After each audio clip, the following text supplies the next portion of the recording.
নিয়ে গেছে এবং তারপরে তার লাশ যখন পাওয়া গেছে তখন সেই লাশের পেটে পিঠে শরীরের বিভিন্ন জায়গায় আঘাতের চিহ্ন পাওয়া গেছে।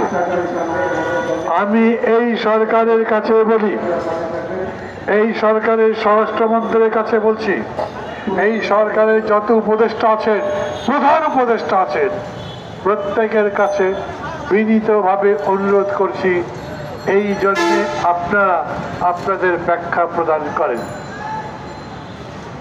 কেন তাকে উঠিয়ে নিয়ে যাওয়া হয়েছে? কেন তাকে নির্যাতন করা হলো? কেন তার শরীরে এতগুলো আঘাতের চিহ্ন? আপনারা কি আওয়ামী লীগ? আপনারা অতীতের কোনো স্বৈরাচার, বিশ্বের কোনো স্বৈরাচারের প্রতিনিধি আমরা? তাহলে কেন তৌহিদের শরীরে যৌথ বাহিনী ধরবার পরে মৃত্যুর পরে তার শরীরে আমরা আঘাতের চিহ্ন দেখলাম? ডক্টর ইউনূস ভালো মানুষ, তার সম্পর্কে তার বিরুদ্ধে কথা বলি আমরা, আমি বলি না, সমালোচনা করি, ভুল যদি মনে করি সেটা বলি, কিন্তু এরকম মনে করি না ডক্টর ইউনূস একজন জালিম, মনে করি না তিনি অত্যাচারী, মনে করি না তিনি লোভী, মনে করি না তিনি ক্ষমতা লোভী। কিন্তু এই ঘটনা ঘটবার পরে তার নীরবতা আমাকে কষ্ট দিচ্ছে।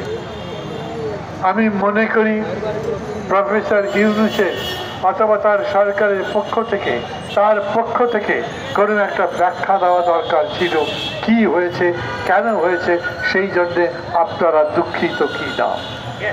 আমি দাবি করছি এই সরকারকে এই ঘটনার ব্যাখ্যা দিতে হবে। সেই ব্যাখ্যা যেন গ্রহণযোগ্য হয় সবার কাছে, তার পরিবারের কাছে, তার দলের লোকের কাছে, যারা গণতন্ত্রের জন্য লড়াই করছে তাদের কাছে। এক ব্যাখ্যায় যেন বিষয়টার নিষ্পত্তি হয়।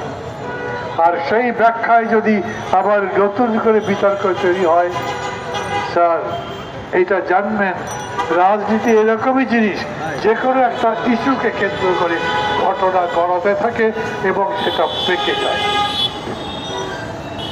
কোন রকম ইস্যু পাকুক, পাকিয়ে উঠুক, নতুন করে তৈরি হোক, সেটা চাই না। কিন্তু আমি আমার উপলব্ধি থেকে মনে করি 6 মাসের মধ্যে এই ঘটনা এই সরকারের প্রথম কলঙ্ক এবং ব্যর্থতা।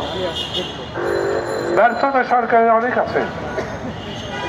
এই সরকার যে দায়িত্ব দিয়ে ক্ষমতায় বসেছে সেই দায়িত্বই যে ঠিক মতো পালন করতে পারছে এই কথা এখন কেউ বলে না।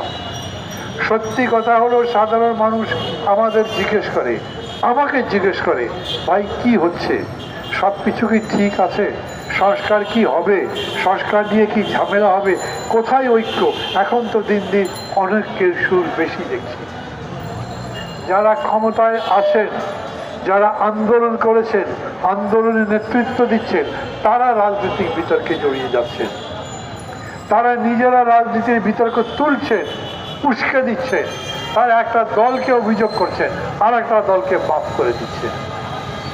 আর এইরকম পরিস্থিতিতে দেশ যিনি চালাচ্ছেন, যিনি সবার প্রতিনিধি, যাকে সবাই আমরা সম্মান করি, যাকে এখন পর্যন্ত সবাই আমরা সমর্থন দিচ্ছি, বিরোধিতা করি না, তিনি প্রকারান্তরে তাদের পক্ষ নিচ্ছেন।